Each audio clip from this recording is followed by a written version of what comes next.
Elysse had not thought much about his appearance the first time they met. She had been too occupied with what he was asking and what it implied, the careful phrasing of a man who knew he was stepping onto dangerous ground, the way he held his authorization letter like a shield rather than a credential. She had registered the basics: tall, lean, young, dressed in the plain brown wool of an Ashworth monk, a scribe, one of many. She had catalogued him the way she catalogued everything efficiently, without sentiment, and moved on. But now, 3 weeks into what had become a quiet conspiracy of two, she found herself noticing details she had no professional reason to notice. They were working late in the archive again, the 5th evening in a row. Edric was bent over the master supply ledger, cross-referencing vellum purchases against the Abbey's internal records, his dark hair falling across his forehead in a way that he did not bother to correct, because his hands were occupied and his mind was elsewhere.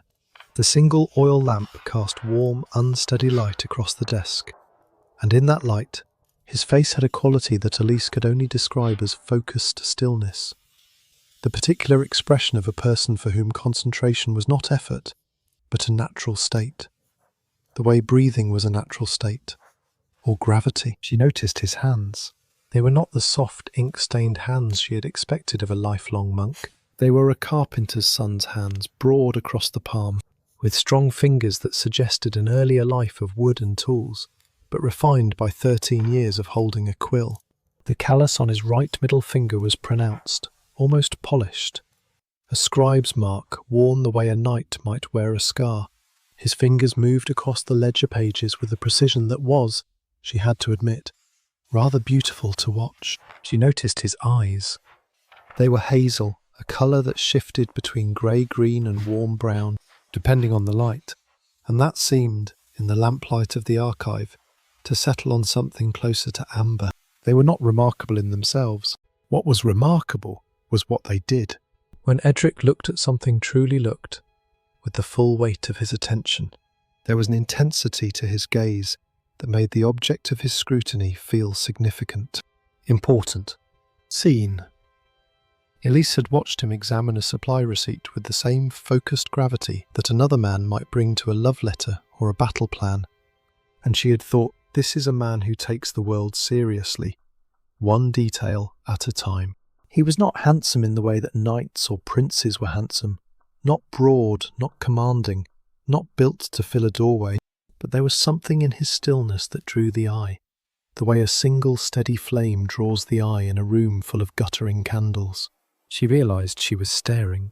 She returned her attention to the document in front of her. "You're doing it again," Edric said, without looking up. "Doing what?" "Stopping your quill mid-stroke. You only do that when you're thinking about something that isn't on the page." Elysse felt a flush of warmth that she firmly attributed to the oil lamp. "I was thinking about the discrepancy in the October entries. You solved the October discrepancy an hour ago. Then I was thinking about the November entries." "There are no November entries. We haven't gotten to November yet." "Then perhaps," Elysse said, with a precision that she hoped masked everything underneath it, "I was simply resting my hand." Edric looked up. The corner of his mouth moved, not quite a smile, but the ghost of one. The suggestion that somewhere beneath the gravity and the focus, there was a man capable of recognising a graceful evasion when he heard one. "Of course," he said. "Rest is important." He returned to the ledger. Elysse returned to her quill, and the archive was quiet again, save for the scratch of pen on parchment and the soft, persistent sound of two people not saying what they were both beginning to feel. The summons came the following morning. A junior monk, barely 15, nervous, clearly chosen for the task because he was too young to understand its significance, appeared at Edric's cell before matins and informed him that Abbot Clemens wished to see him in the chapter house immediately. Edric dressed quickly. He left his cell with nothing, no documents, no notes, nothing that could be found or confiscated. Everything he and Elysse had compiled was hidden in the archive, in a locked cabinet to which only Elysse held the key. This had been her suggestion, delivered with the practical logic that Edric was beginning to recognise as her defining characteristic. They can search a monk's cell without permission. They need a royal warrant to search the archive. and no one is going to issue a royal warrant when the man who would sign it doesn't know the archive exists. The chapter house was cold. The fire had not been lit, which Edric recognised as a deliberate choice. Clemens was not inviting him for a comfortable conversation. The abbot sat in the high-backed chair reserved for the head of the order, his hands folded in his lap, his expression composed in the serene, impenetrable mask that he wore for occasions of spiritual authority. Clemens was 63 years old. He had led Ashworth Abbey for nearly 2 decades, and in that time he had transformed it from a modest provincial monastery into the most influential religious institution in Galandria. He had done this not through piety alone, though his piety was genuine, but through an understanding of power that would have impressed the most cynical courtier. Clemens knew that knowledge was currency. He knew that the Church's monopoly on literacy gave it a leverage that no army could match. And he knew that the man who controlled the written record controlled, in a very real sense, reality itself. He was not a villain. Edric had never thought of him as one, and even now, knowing what he knew, he could not bring himself to reduce the abbot to something so simple. Clemens was a man who believed, with absolute sincerity, that the stability of the kingdom was a sacred responsibility, and that God sometimes required his servants to act where earthly kings had failed to. He was dangerous not because he was evil, but because he was certain. "Sit down, Edric," the abbot said. Edric sat. Clemens did not begin immediately. He studied the young scribe with the unhurried attention of a man who had been reading people for longer than Edric had been alive. The silence stretched. The cold pressed in. Through the chapter house windows, the pale light of a winter dawn crept across the stone floor like a slow tide. "You have been visiting the Royal Archive," Clemens said at last. It was not a question. Edric did not treat it as one. "Yes, Father Abbot, several times. In the evening, after the archive's normal hours of operation. The archivist has been accommodating. The archivist is a woman of 25 who holds a position that should, by rights, belong to an appointed clerk of the court. She exists in that role because no one has bothered to replace her, and because she has made herself quietly indispensable." Clemens paused. "You would do well to be careful about the company you keep, Edric. Not because she is unworthy, but because attention is a commodity in this city right now, and you are spending it carelessly." The warning was wrapped in gentleness, but the core of it was steel. Edric understood. "I know where you have been. I know who you have been with, and I am telling you that I am watching." "I have been consulting historical documents," Edric said, "for the purpose of ensuring the accuracy of the ceremonial transcriptions." "Yes, so your authorization letter states?" Clemens smiled. It was the patient smile of a teacher who has caught a student in a small lie and finds it more amusing than offensive. "Edric, I did not call you here to reprimand you. I called you here because I believe you are a thoughtful young man who has noticed something, and I would rather we discuss it here, between us, in trust, than allow it to become something that cannot be contained." There it was. The door opened wide. Clemens was not going to pretend. He was going to address the matter directly, on his own terms, in his own space, with the full weight of his authority arranged around him like armour. "I don't know what you mean, Father Abbot," Edric said. It was the weakest defence he could have offered, and they both knew it. Clemens let it pass. He leaned back in his chair and looked at the ceiling, at the vaulted stone arches that the Abbey's builders had raised 300 years ago, when the world was younger and the questions were simpler. "Let me tell you something about King Conrad," the abbot said, "something that will not appear in any chronicle, because chronicles are written for the future, and the future prefers its kings to be decisive." He lowered his gaze back to Edric. Conrad was a good man, a devout man, a man who genuinely loved his kingdom and his family, but he was paralysed by the one decision that a king cannot afford to delay. He could not choose between his sons. He loved them both differently, but equally. Baldric had his courage. Simon had his mind. Choosing one meant telling the other that he was insufficient, and Conrad could not bear to do that. So he postponed. Year after year, council after council, he told himself that there would be time. that God would provide clarity. Clemens leaned forward. God did not provide clarity, Edric. God provided a slow illness and a quiet death, and 2 sons who arrived at the capital with opposing expectations and no document to resolve the matter. That was the situation I inherited. Not a forgery, a void, an absence where a decision should have been. And into that absence, I placed what the kingdom needed. Certainty. The word landed like a stone. The testament, Edric said. The testament, Clemens confirmed. Written by my own hand, in the style of the king's script, sealed with the royal signet that Conrad entrusted to me during his final weeks when he could no longer hold a quill. Is it the king's will? Not in the literal sense, but it is what the king would have written had he possessed the courage. I knew Conrad for 30 years, Edric. I heard his private thoughts. I saw the way he looked at his sons. He wanted Simon to rule. He simply could not bring himself to say it. And you said it for him. I completed what he left unfinished. You may call that forgery. I call it mercy. Edric was silent for a long time. The fire that had not been lit seemed less like an oversight now, and more like a statement. Clemens had chosen discomfort, chosen cold, chosen the raw and unadorned setting of confession rather than the warmth of reassurance. He was not trying to make this easy. He was trying to make it true, at least in his own estimation. Father Abbot, Edric said carefully, if this is mercy, why does it require secrecy? Clemens's expression did not change, but something behind his eyes, some subtle mechanism of control, tightened by the smallest degree. Because the world is not governed by truth, Edric. It is governed by belief. The lords of this kingdom do not need to know how the testament was made.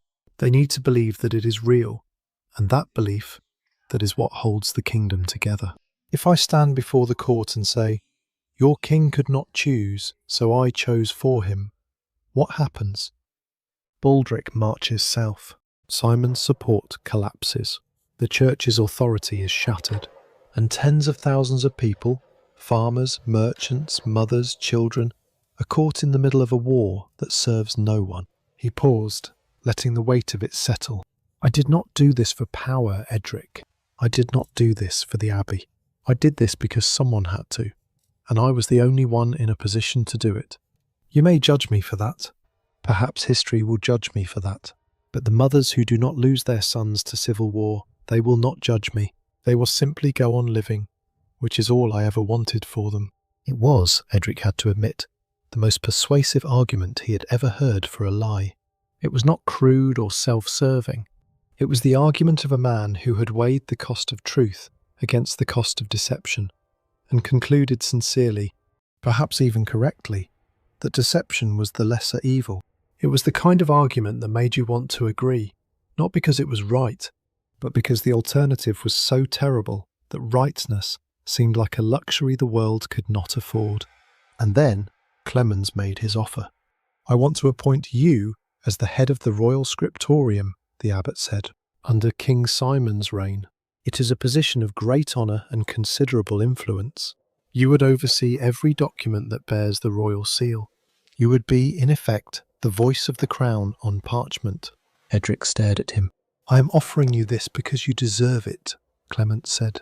You are the finest scribe in this abbey, and perhaps in this kingdom. Your talent should not be confined to copying psalters and land deeds. But I am also offering it because I want you to understand something. What is that, Father Abbot? That the men who hold the ink are not separate from the men who hold the power. They are the same men. They have always been the same men. The only question is whether you accept that responsibility or turn away from it. The offer hung in the air, golden, heavy, impossible to ignore. It was everything a scribe could want: authority, resources, a seat at the centre of the kingdom's power, and it came with only one condition, unspoken but perfectly clear. Stop asking questions, accept the testament, and step into the life that this lie has made possible. Edric looked at the abbot's hands. They were resting on the arms of the chair the hands of a man who had not copied a manuscript in 20 years. Hands that had held a bishop's crozier, signed ecclesiastical decrees, blessed congregations of hundreds. But there, beneath the old man's fingernails, faint, almost invisible, but unmistakable to a man who had spent his life working with the substance, was the telltale dark residue of iron gall ink. The ink of a man who had recently written something with his own hand. The ink of a forger. "May I have time to consider, Father Abbot?" Edric asked. Clemens smiled. "Of course. These decisions should not be rushed." He stood, signalling that the audience was over. But Edric did not take too long. The coronation approaches, and once a king is crowned, the questions that preceded his crowning become irrelevant. Edric went to Elysse that evening. He did not go to the archive through the main entrance. He had become cautious about that, aware now that Clemens was tracking his movements. Instead, he used a service corridor that connected the keep's kitchen stores to the lower archive, a passage that Elysse had shown him the week before with the matter-of-fact comment that the archive has more doors than people think, which is one of the reasons it has survived 3 centuries of political upheaval. She was waiting for him. Not because he had sent word there had been no time, but because, as she later explained, she had heard about the summons from a kitchen maid who had seen the junior monk heading toward the abbey at dawn, and she had calculated, based on the timing and the current political temperature, that Clemens was making his move. "He knows," Edric said, sitting down across from her. "He doesn't know how much I know, but he knows I've seen something, and he told me everything." Everything? He admitted the testament is his work. He justified it as completing what the king intended, but could not execute. He framed it as an act of mercy, preventing civil war, protecting the people. And then he offered me the position of head of the royal scriptorium. Elysse was quiet for a moment. Then she said, "That is either the most generous offer you will ever receive, or the most elegant trap." "It's both." "Yes, it usually is." She poured water from the clay pitcher she kept on her desk, a small, domestic gesture that Edric had come to associate with her particular way of creating normality in the middle of crisis. She poured 2 cups, pushed one toward him, and sat back in her chair. "Tell me exactly what he said." "Every word you remember," Edric told her. He recounted the conversation in full. Clemens's description of the king's indecision, the void left by the absence of a real testament, the argument that belief was more important than truth, the offer. Elysse listened without interrupting, her eyes fixed on a point somewhere beyond Edric's shoulder, her mind clearly working through the implications at a speed that her still posture belied. When he finished, she was quiet for a long time. "He's not wrong," she said at last. Edric blinked. "What?" "About the consequences. If this becomes public, if the lords learn that the testament is a forgery, the kingdom fractures. Baldric's supporters will consider it vindication. Simon's supporters will either abandon him or double down and claim it doesn't matter. The church's authority takes a blow it may not recover from for a generation. And the people in between, the ones with no lords or armies or alliances, they suffer most. So you think we should stay silent? I think we should understand what silence costs before we decide to break it." She leaned forward. "Edric, listen to me. I am not saying the abbot is right. I am saying that he has given you a version of the truth that is designed to make silence feel noble. He has made you complicit by telling you his reasons, because now if you speak, you are not merely exposing a forgery, you are choosing war over peace.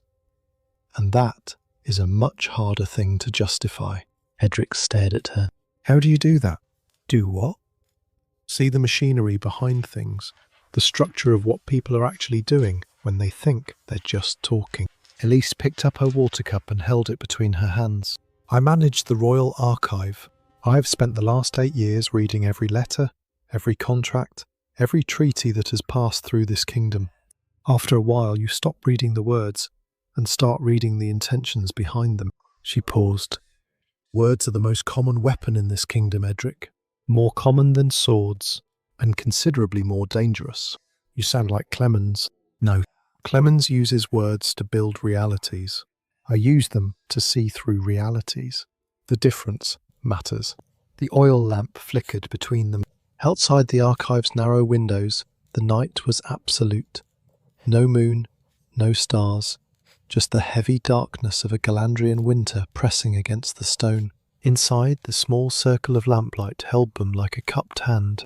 What if there's a third option? Edric said. Not silence, and not exposure. Something else. Such as? What if the truth doesn't have to go to the court? What if it goes to someone who can use it without destroying everything? Elysse tilted her head. Who? The Queen. While Edric and Elysse were mapping the geography of a secret in the archive's lamplight, another kind of mapping was taking place in the chambers of the southern wing. Lauren had been busy. In the 2 weeks since the testament reading, she had constructed, quietly, methodically, and with a social grace that made it look like nothing more than the natural networking of a future queen, an information system that would have impressed a spy master. She did not use agents or intermediaries. She used something far more effective. Conversation. Lauren understood something that most people in the court did not. Information in a medieval court did not flow through official channels. It flowed through proximity. The lady who dressed the Queen's hair knew when Marga had slept poorly. The steward who managed the wine stores knew which lords drank too much and said too much after the third cup. The stablemaster knew whose horses were being kept saddled through the night, ready for a quick departure, and the laundresses who handled every piece of linen that passed through the keep, from bedsheets to bandages to the cloth, wrappings of confidential letters, knew practically everything. Lauren spoke to all of them, not with the blunt force of interrogation, but with the warmth and curiosity of a young woman newly arrived at court, who was simply trying to understand her new home. She asked about routines, about traditions, about the small domestic details of castle life that no one else thought to ask about, and in return, people told her things. Not because they were spies, but because Lauren made them feel seen, appreciated, respected, acknowledged as human beings, rather than fixtures of the household machinery. What she learned was concerning. She learned that Marga's meetings with Clemens were not about the coronation. They were about the testament. Specifically, they were about the Queen's increasingly pointed questions regarding its provenance, its timing, and its remarkably convenient appearance on the morning after the King's death. Marga, it seemed, was not a woman who accepted miracles at face value. She learned that Baldric had sent a private letter to 3 northern lords requesting verification of the royal seal's authenticity, a request that, if it reached the wrong ears, would amount to a public accusation of forgery. And she learned, from the stablemaster's 13-year-old daughter, that a monk from Ashworth Abbey had been seen leaving the city through the eastern gate at dawn 3 days ago, riding not toward any abbey or church, but toward the coast, toward the port town of Greyhaven, where ships departed for the neighbouring kingdom of Valdenmark. Someone was running, or someone was carrying a message to a foreign power. Lauren brought none of this to Simon directly. Not yet. She needed to understand the shape of the situation before she could advise him on how to navigate it, and advising a prince who did not yet fully trust her judgment required a precision that haste would destroy. Instead, she requested a second meeting with Queen Marga.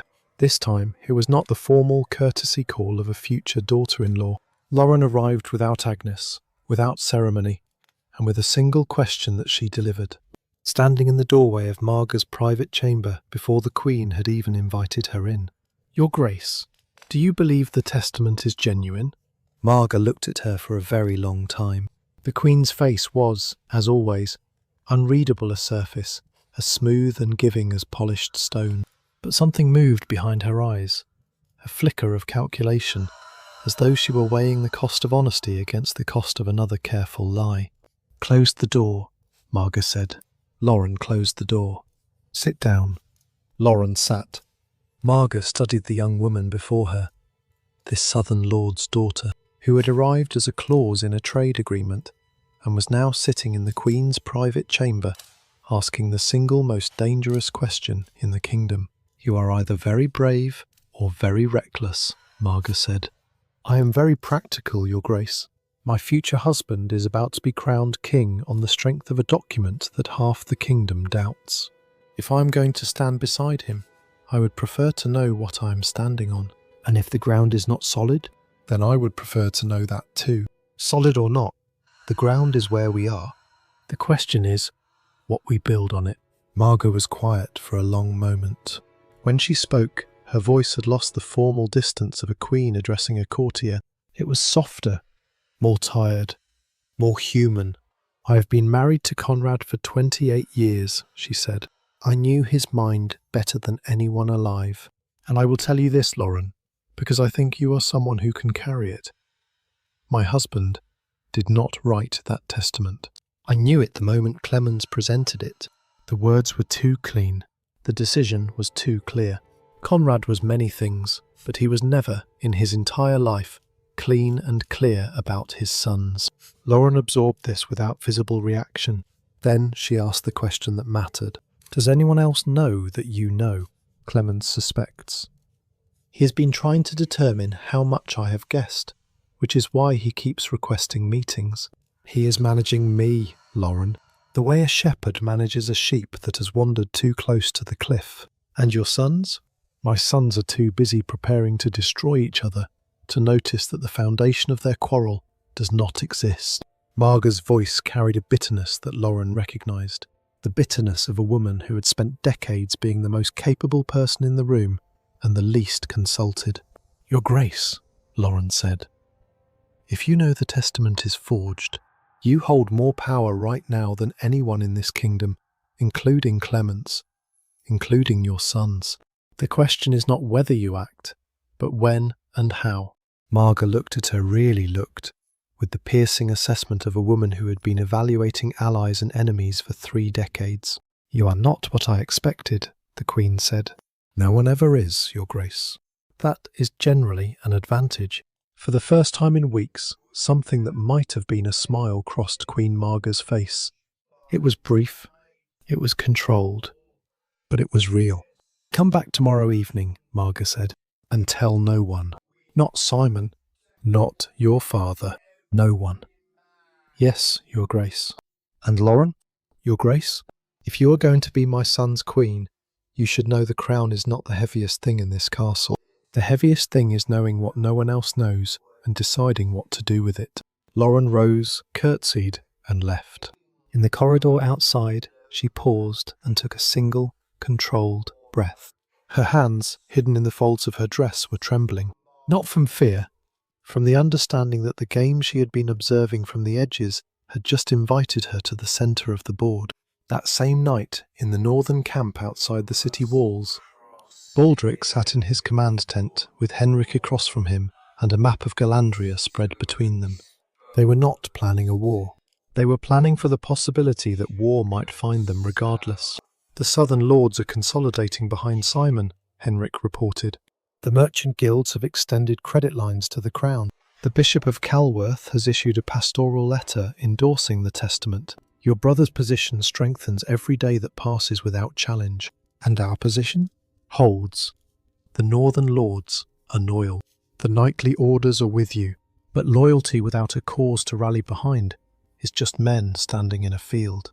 We need something more than grievance, my lord. We need either proof that the testament is false, or a path to resolution that does not require proof. Baldric stared at the map.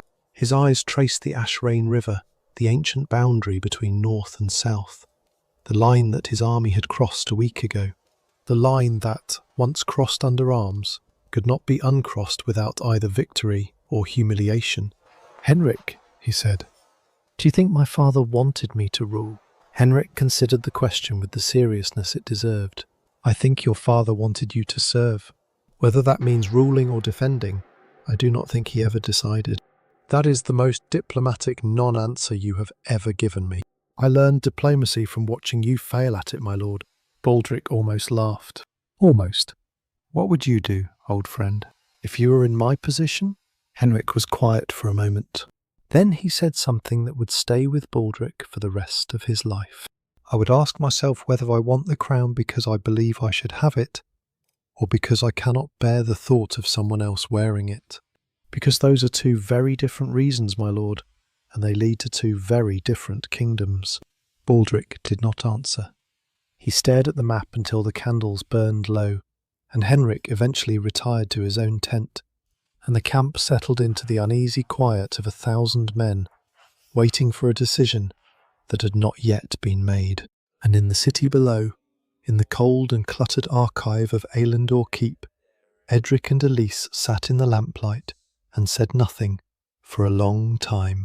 They had exhausted the evidence. They had mapped the forgery. They had identified the motive, the method, and the man responsible. What they had not done, what they could not do alone, was determine what came next. "The Queen," Edric said again. "The Queen," Elysse agreed. "But how? I can't walk into the Queen's chambers with a bundle of supply receipts and say, 'Your Grace, your husband's will is a fabrication.' I would be arrested before I finished the sentence." "No," Elysse said slowly. "You can't. But someone else might be able to." "Who?" Elysse hesitated. This was the part that required trust.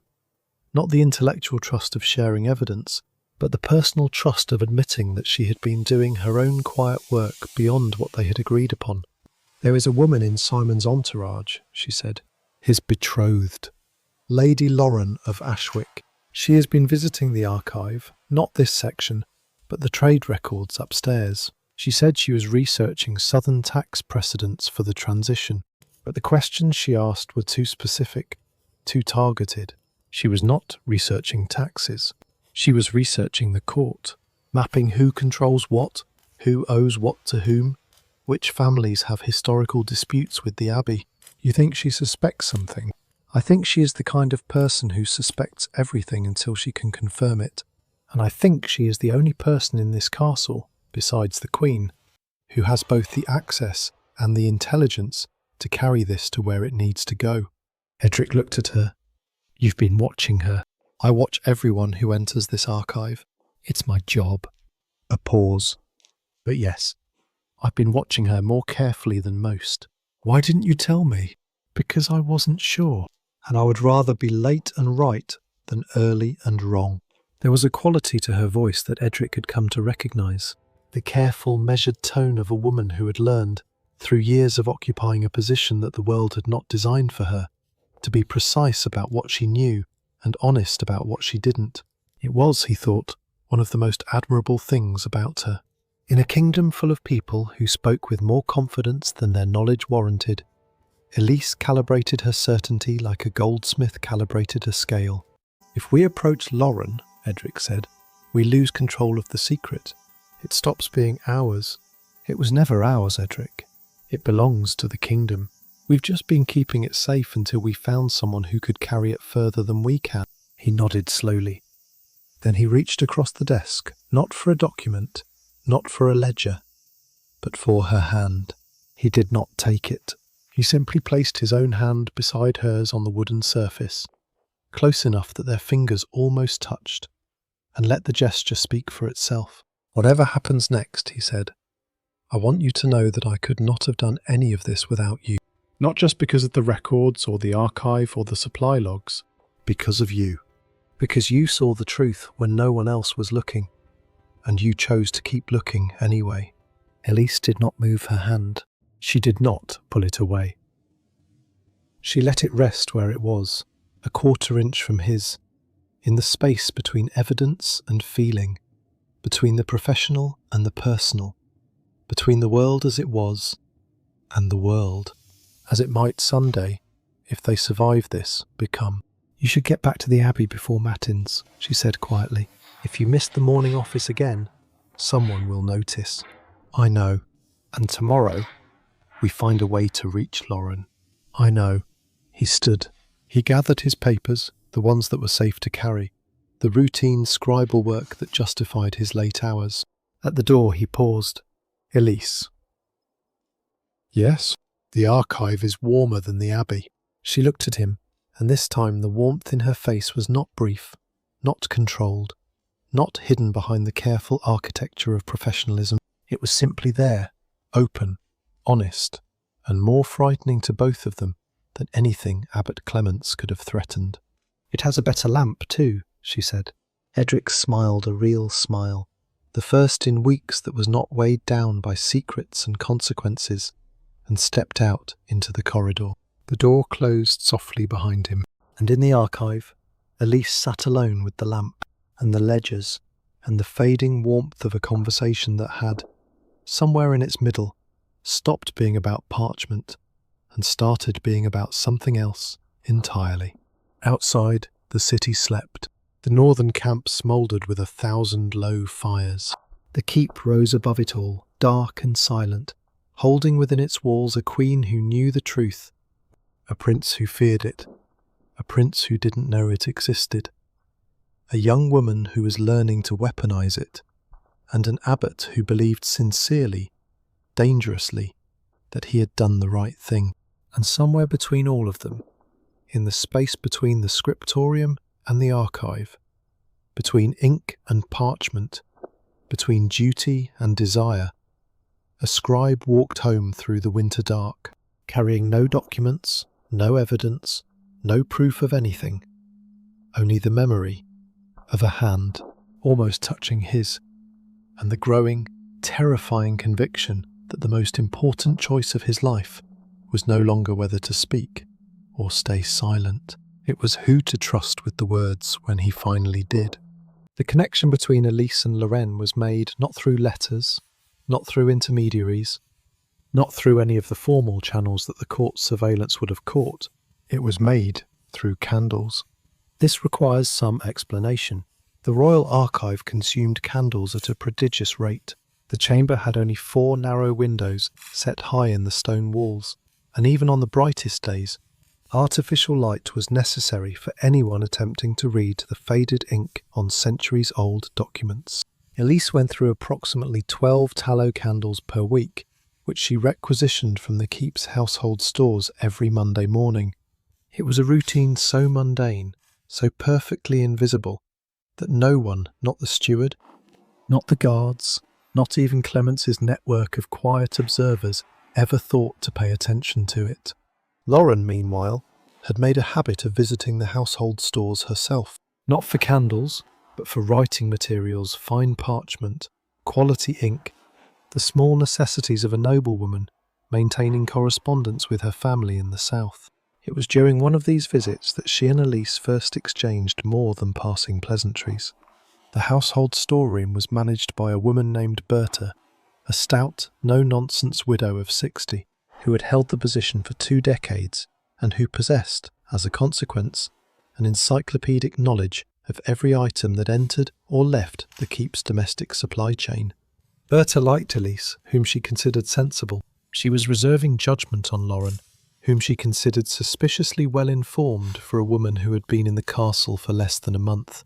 It was Berta who, inadvertently, made the introduction meaningful. "You two should talk," the storekeeper said one morning, jerking her head from Elysse to Lorraine with the blunt efficiency of a woman who did not have time for social niceties. "Lady Lauren's been asking about the archive's ink accounts, and you've been asking about the Abbey's supply requisitions. Seems to me you're circling the same pot from different sides." Berta said this the way she said most things, as a practical observation, devoid of political subtext.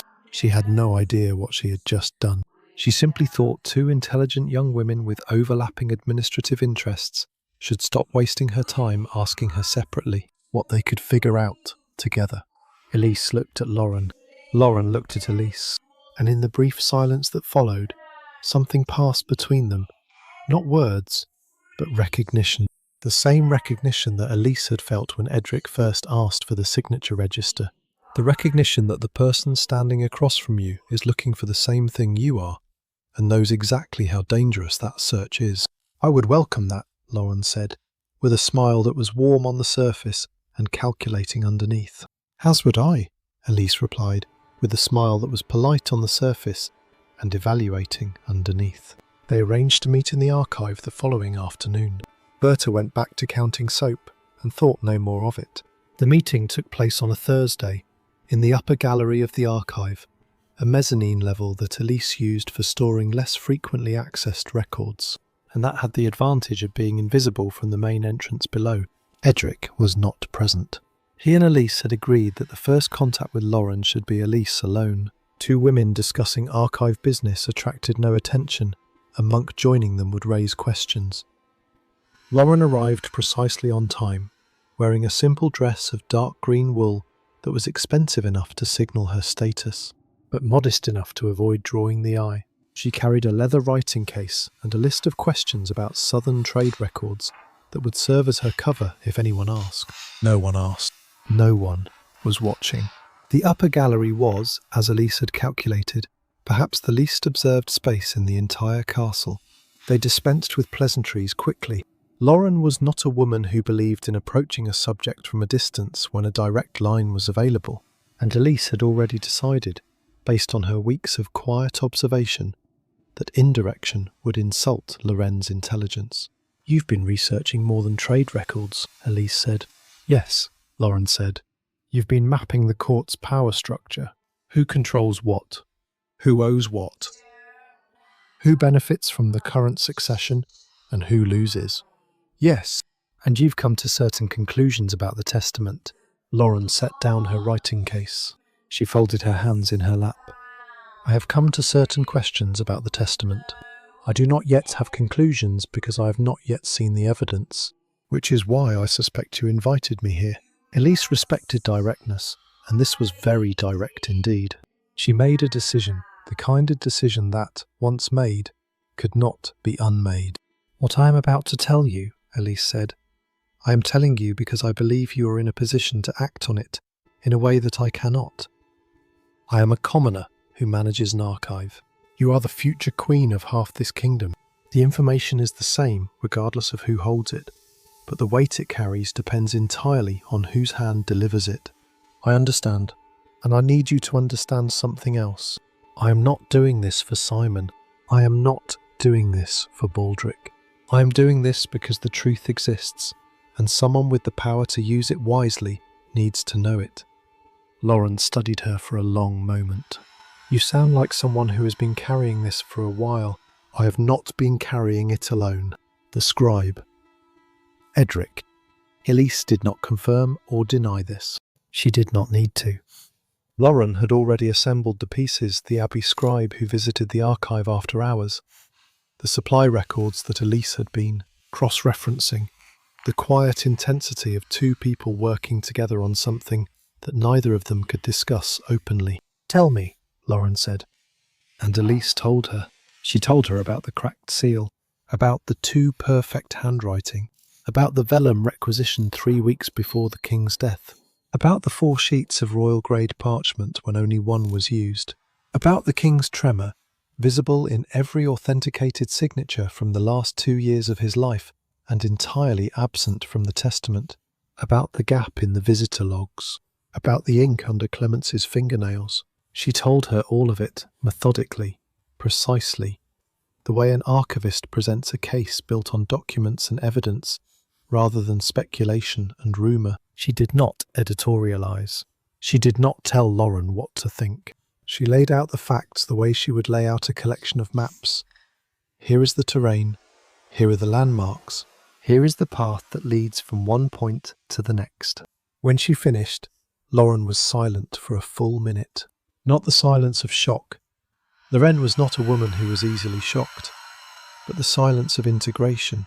The silence of a mind absorbing a large quantity of information and restructuring its understanding of the world accordingly.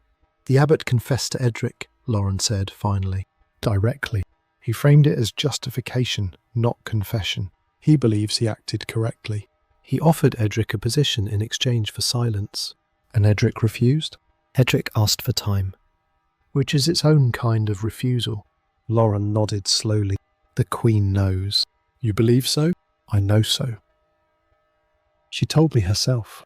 Not in those words. Marga does not say things in those words, but she made it clear that she does not believe the testament is genuine. She has known since the day it was presented. This was new information.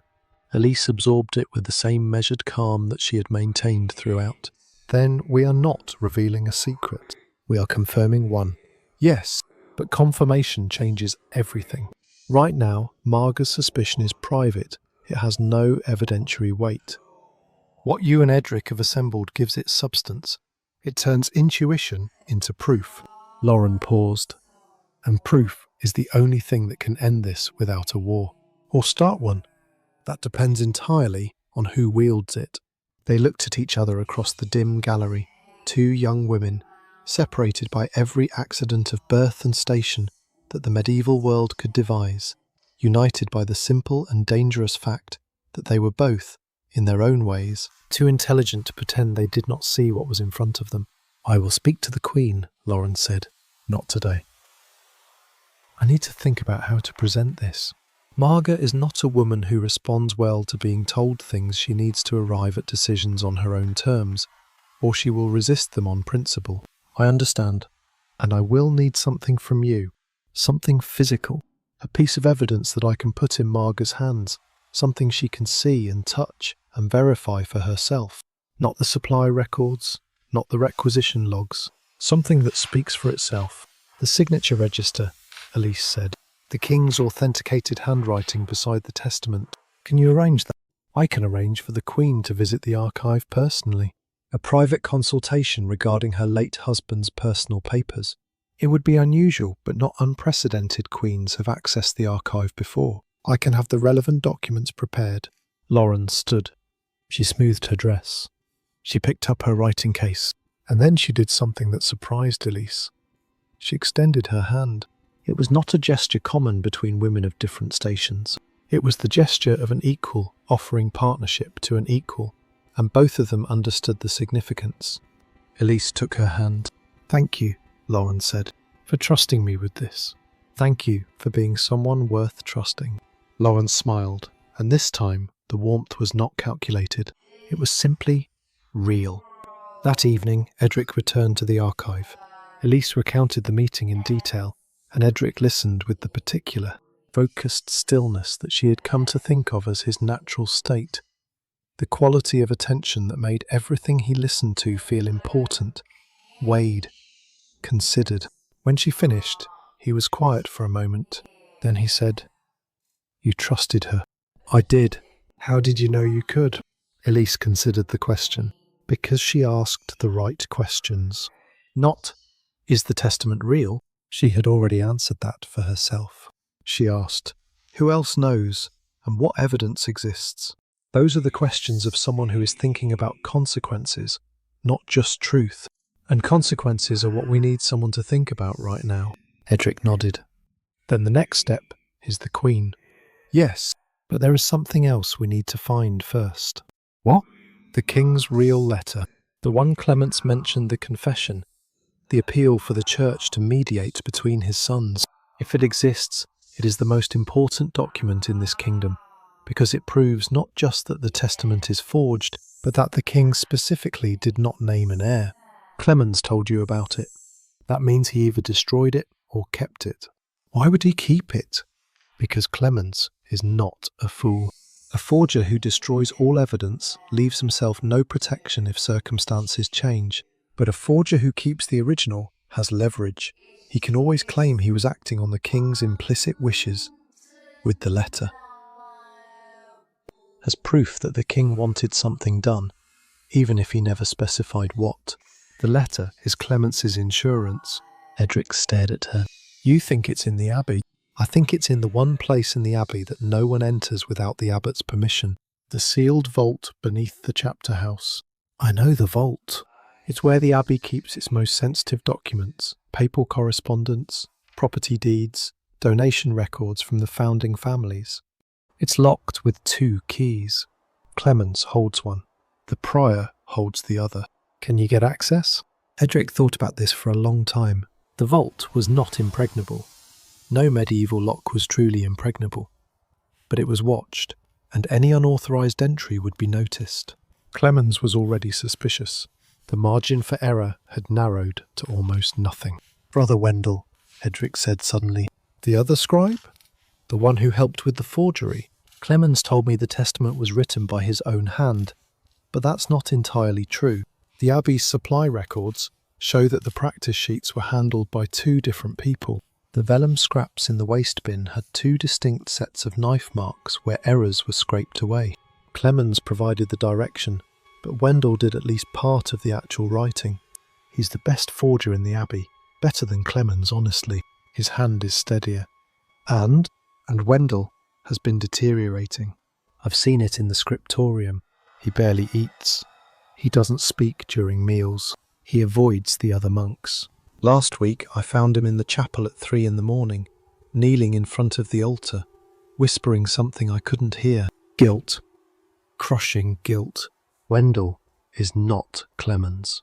He doesn't have the abbot's ability to reshape morality to fit his actions. He is a simple man who was asked to do something by the person he trusted most in the world, and the weight of it is breaking him. Can you reach him? I can try. Edric found Wendell the following morning in the herb garden behind the scriptorium. It was an unlikely place for a crisis of conscience. The garden was small, modest, planted with the standard medicinal herbs that every monastery cultivated: lavender, rosemary, chamomile, sage. In the summer, it was pleasant. In the dead of winter, it was a patch of frozen earth and bare stalks, and no one visited it except the infirmary monk, who occasionally came to check on the hardier perennials. Wendell was sitting on the stone bench beside the dormant rosemary bed, wrapped in a threadbare cloak, staring at nothing.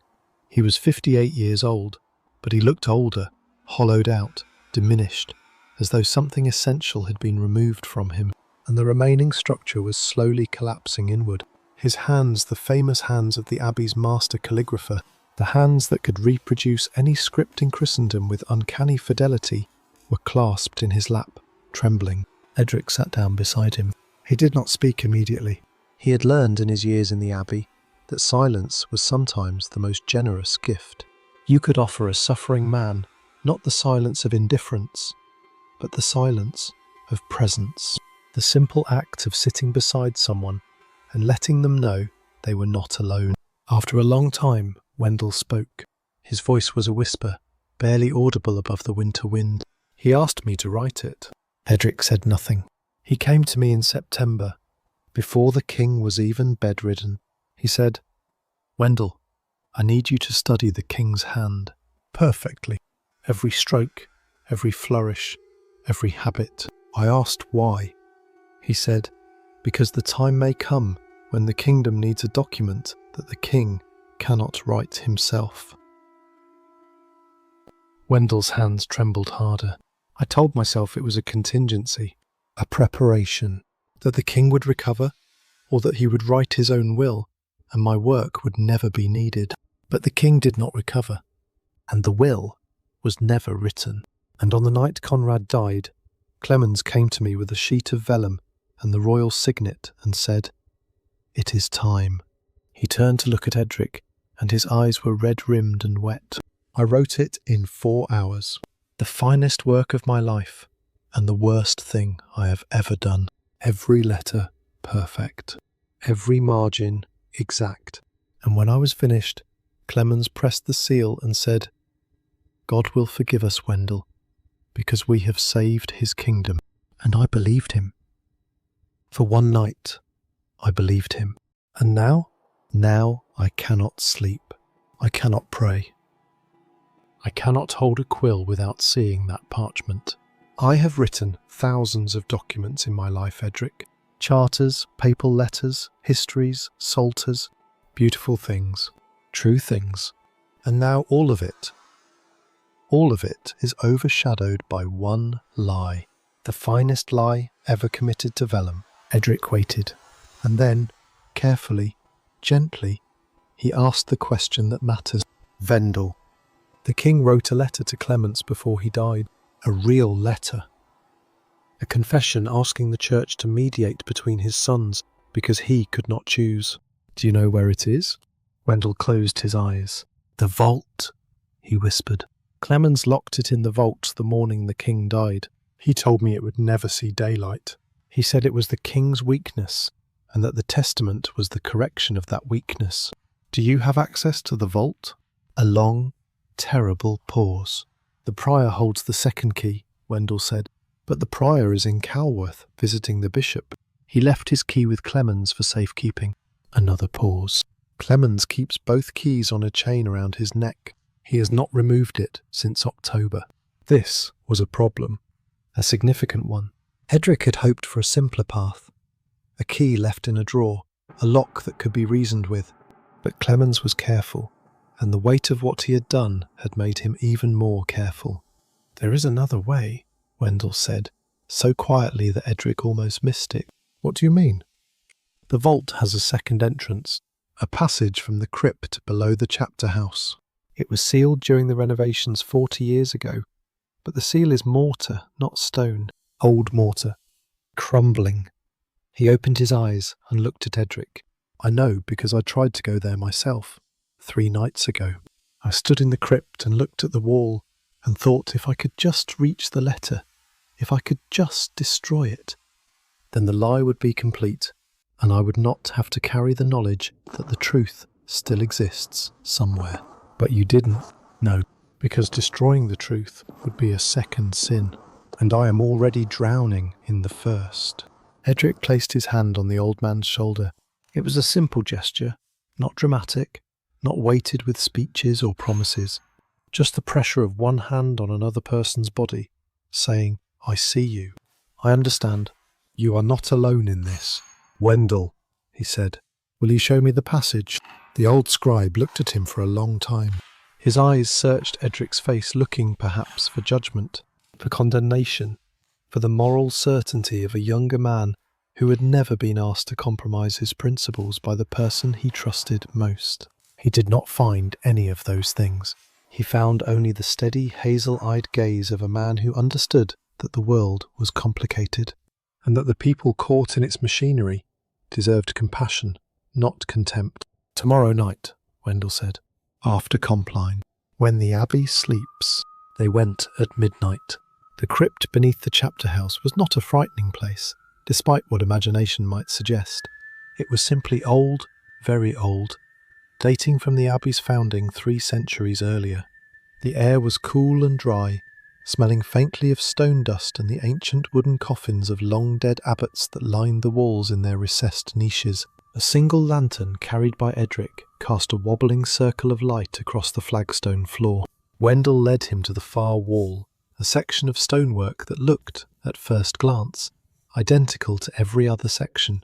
But when Edric held the lantern close, he could see what the old scribe had described. The mortar between the stones was old and degraded, crumbling at the edges, riddled with hairline cracks that spoke of centuries of settling and neglect. This was not a wall that had been built to last forever. It was a wall that had been built to serve a temporary purpose and had simply never been replaced. "The vault is directly behind this section," Wendell whispered. 3 feet of passage, then the rear wall of the vault's lower shelf. Edric set down the lantern. He examined the mortar with his fingers pressing, testing, feeling the texture of the material the way his father had taught him to feel the grain of wood, reading its strengths and weaknesses through touch. The mortar was indeed failing. Several of the joints had already separated enough to allow a knife blade through. With patience and care, it would be possible to remove enough stones to create an opening without triggering a collapse or leaving obvious damage. It took them 2 hours. Edric worked in near silence, using a small chisel borrowed from the scriptorium's bookbinding tools to loosen the mortar, stone by stone. Wendell held the lantern and kept watch, his hand steady for the first time in weeks, the focus of a shared purpose driving out, temporarily, the tremor of guilt. They removed 7 stones, creating an opening just large enough for a man to crawl through on his stomach. Beyond the opening, the vault was dark and still. The air carried the distinctive scent of old parchment, that particular mixture of aging vellum, dried ink, and the faintest trace of the animal skin from which the writing surface had been made. To Edric, it smelled like the scriptorium distilled to its essence. It smelled like truth stored in darkness, waiting to be read. He called through. The vault was smaller than he had expected, perhaps 10 feet square, with wooden shelves lining 3 walls, each shelf stacked with bundled documents, sealed scrolls, and leather-bound volumes. The Abbey's most sensitive records, accumulated over 3 centuries papal correspondence, grants of privilege, land donations from the kingdom's founding families, records of ecclesiastical courts, and somewhere in this collection, the last authentic words of a dead king. Edric worked systematically. He checked each shelf, scanning labels and seals, looking for anything that bore the royal insignia from the last year of Conrad's reign. The documents were organised chronologically. Clemens was, whatever else he was, an orderly man, and Edric found the relevant section on the second shelf from the bottom. A cluster of items dated to the autumn of Conrad's final year, and there it was. A single sheet of parchment, folded twice, sealed with a personal wax stamp that Edric recognised immediately. Not the royal signet with its crowned lion, but a smaller, simpler seal, a quill crossed with a sceptre. It was the king's private mark, the one he used for personal correspondence rather than official documents. Edric had seen it in the signature register that Elysse had shown him weeks ago. He broke the seal with trembling fingers and unfolded the letter. The handwriting was unmistakably Conrad's. Not the perfect, steady hand of the forged testament. This was the real king's script, complete with the rightward drift, the heavy downstrokes, and the slight tremor that had marked his writing in his final years. The ink was iron gall, standard issue, and the parchment was ordinary correspondence-grade vellum, not the royal-grade material that the testament had been written on. This was not a document designed to be displayed. It was a letter written by a dying man in the privacy of his chamber, intended for one reader and one reader only. Edric read it by lantern light, crouched in the vault, his breath visible in the cold air. My dearest Clemens, I write to you not as a king, but as a father who has failed in the one duty that matters most. I cannot choose between my sons. I have tried. God knows I have tried. I have spent every waking hour of these last months searching my heart for an answer, and I find only this, that I love them both, and that each of them carries a part of what this kingdom needs, and that choosing one means telling the other that he is not enough. I know what you will say. You will say that a king must decide. You will say that indecision is its own kind of cruelty. You are right. You have always been right about these things, which is why I am asking you, not commanding, but asking as one old friend to another, to help me find a way through this that does not require me to break one of my sons in order to crown the other. I have thought of a shared rule. I have thought of a partition. I have thought of naming a regent until the lords can decide. None of these options is perfect. All of them are better than civil war. Please, Clemens, you have been the wisest counsel of my reign. Help me find a path. Help me spare my sons and my kingdom from the consequences of my weakness. I am running out of time. The physicians say what they always say, that rest and prayer will restore me, but I can feel the truth in my bones. I will not see another spring. Whatever is to be done, it must be done soon. With all the trust that 30 years of friendship can hold, Conrad. Edric read the letter twice. Then he folded it carefully, placed it inside his tunic, and crawled back through the opening in the wall. Wendell was waiting, his face a mask of anguish and relief in equal measure. You found it, the old man said. I found it. What does it say? Edric looked at him, at this broken, gentle man who had been weaponized by someone he trusted, who had committed the most consequential act of his life under the direction of another, and who had been suffering in silence ever since. It says that the king loved both his sons, Edric said, and that he asked Clemens to help him find peace, not to choose a winner. Wendell closed his eyes. A single tear traced a line down his weathered cheek. Then everything the abbot told me was a lie, he whispered. He said the king wanted Simon. He said the testament was what Conrad intended. He said we were completing the king's will. The king's will was for his sons to share the kingdom, or for the lords to decide, or for any solution that did not require one son to kneel to the other. Clemens took that uncertainty and replaced it with a certainty of his own design. Wendell opened his eyes. What happens now? Now I take this to someone who can use it. And what happens to me? Edric placed his hand on the old man's shoulder again. Wendell, you were not the architect of this. You were the instrument. And instruments do not bear the same guilt as the hands that wield them. The law may not see it that way. Then we must make sure the truth reaches someone who sees people, not just the law. They replaced the stones as carefully as they could, packing the mortar back into the joints with a mixture of dust and water that would, from a distance, look undisturbed. It would not survive close inspection, but it did not need to. By the time anyone thought to examine the crypt wall, the letter would already be where it needed to be. The next morning, Edric did not go to the scriptorium. He went to the archive. Elysse was there, as she always was, bent over a ledger in the early light. She looked up when he entered, and something in his expression must have told her everything, because she set down her quill and stood. "You found it," she said. He reached inside his tunic and laid the letter on the desk between them. Elysse read it in silence. When she finished, she did not speak immediately. She placed her hand flat on the parchment, as though feeling for the heartbeat of the man who had written it, and closed her eyes. "He was asking for help," she said softly, and Clemens answered by taking everything out of his hands. "Yes, this changes everything. I know. The abbot didn't just forge a testament, he betrayed a friend. A dying friend who trusted him with his most vulnerable confession. I know." Elysse opened her eyes. The professional composure that she maintained so carefully, the archivist's armour of precision and restraint, was still there. But beneath it, Edric could see something raw. Not anger exactly, something deeper.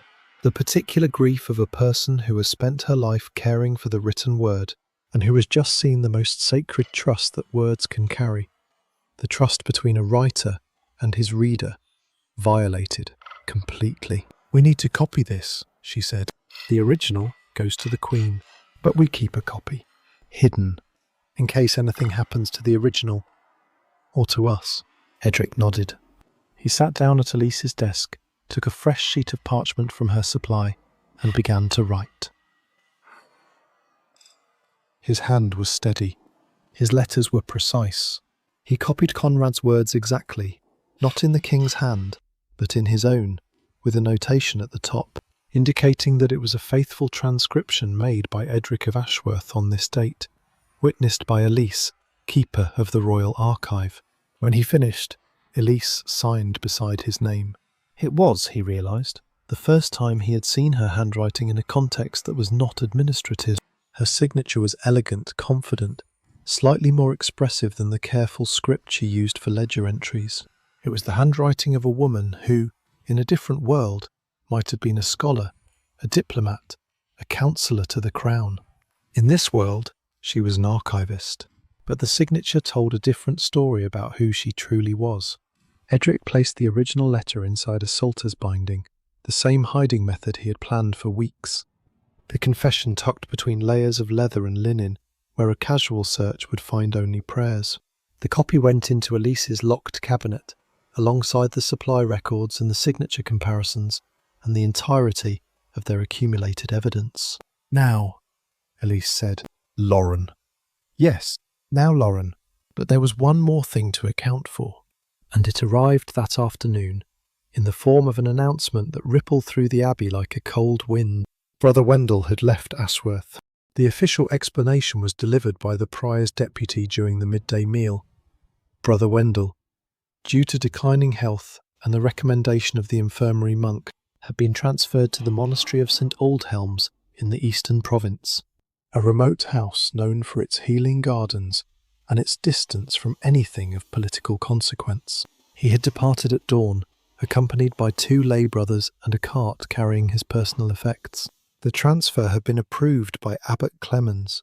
The monks received this news with the mild interest that such transfers typically generated. Wendell was old. Wendell had been unwell. Monasteries routinely sent ailing brothers to houses with better medical facilities. There was nothing unusual about it, except that Edric had spoken to Wendell less than 12 hours ago, and the old man had said nothing about a transfer. Nothing about leaving. Nothing about St. Aldhelms. Edric sat in the refectory, his bowl of porridge untouched, and understood exactly what had happened. Clemens had moved, not with violence. Clemens was not a man of violence, but with the quiet, efficient ruthlessness of an administrator who had spent 40 years managing inconvenient truths. Wendell was not being sent away to heal.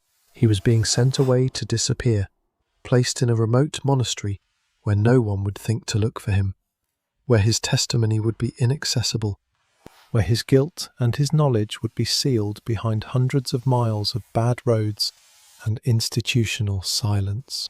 It was not cruelty, it was containment, and it was brilliantly timed the morning after Edric's visit to the vault, as though Clemens had sensed the shift in the air and acted to neutralize the most vulnerable point in his defense before it could be exploited. Did Clemens know about the vault? Edric wondered. Did he notice the disturbed mortar, or did he simply decide that Wendell had become too unstable to be left within reach? It didn't matter. The result was the same. The one man who could personally testify to the forgery, who had sat at the desk and written the false testament with his own hand, was now beyond reach. If this ever came to a formal inquiry, Wendell's absence would be a gap in the evidence that Clemens could exploit. But Clemens had made one miscalculation. He had removed Wendell too late. The old scribe had already spoken, and his words, though not recorded, not witnessed, not admissible in any court, had led Edric to the vault, and the vault had given up its secret. The letter was out. The king's true voice, silenced by forgery, had been heard again, and it was now on its way to the one person in the kingdom who had the power to decide what to do with it. That evening, Edric returned to the archive one final time before the plan moved beyond his hands. Elysse was waiting. The original letter was wrapped in linen, sealed with her personal mark, and placed inside a wooden document, a case of the kind used for transporting sensitive legal records. It looked, to anyone who might see it, like routine archive business. "Lauren will be here tomorrow," Elysse said. I sent word through the household stores. Berta carried the message. "Lauren will come under the pretense of reviewing Southern trade documents. I will give her the letter then. And after that? After that, it belongs to the women with the power to use it. Lauren, Marga. We've done what we can." Edric looked at the document case on the desk. Such a small thing, leather and wood and linen, no larger than a book. Inside it, the authentic voice of a dead king, speaking the truth that a living abbot had tried to erase. It seemed impossible that the fate of a kingdom could rest on something so fragile, so easily destroyed, so dependent on the chain of hands that carried it from darkness into light. "Elysse," he said. "Yes? When this is over, however it ends, I will probably not be able to stay at the Abbey. Clemens will know it was me. Even if he can't prove it, he'll know. And the Abbey is his domain. I know. I don't have anywhere else to go. I've been inside those walls since I was 14. The scriptorium is the only world I know." Elysse reached across the desk. This time, she did not stop at almost. She took his hand simply, directly, the way she did everything, and held it. "The scriptorium is not the only world," she said. "It's the only world you've been allowed to see. There is a considerable difference." Her hand was warm. Her grip was firm. And in the lamplight of the archive, with the kingdom fracturing around them and the most dangerous document in Galandria lying on the desk between their intertwined fingers, Edric felt something that he had not felt since the night he first noticed the cracked seal. He felt steady. "The archive could use a second pair of hands," Elysse said, and the corner of her mouth lifted in the way that he had learned to recognize. Not quite a smile, but the promise of one, held in reserve for a future that had not yet decided whether to be kind or cruel. "I hear it has good ink," Edric said. "The best in the castle. And good light? Acceptable light. The windows are small, but the lamps are reliable. And the company?" This time, she did smile. Small, private, unguarded. A smile that had nothing to do with archives or evidence, or the politics of succession, and everything to do with the simple, extraordinary fact that two people had found each other in the middle of an impossible situation and discovered that the finding was, in itself, a kind of answer. "The company," Elysse said, "is the best part." She held his hand for a moment longer. Then she released it, picked up the document case, and placed it in the locked cabinet with the rest of their evidence. "Go back to the Abbey," she said. "Sleep. Tomorrow, the letter moves. And after tomorrow, nothing will be the same. Edric left the archive. The night was cold. The stars were bright, and somewhere on a road heading east, an old scribe in a cart was being carried away from everything he knew. Clutching a rosary and whispering prayers for a forgiveness that he was not sure God would grant, but that he needed more than anything he had ever needed in his life. And in the archive, Elysse extinguished the lamp and sat alone in the dark for a long time, her hand resting on the desk where his hand had been, feeling the warmth that his touch had left behind on the old wood, and thinking about the days to come.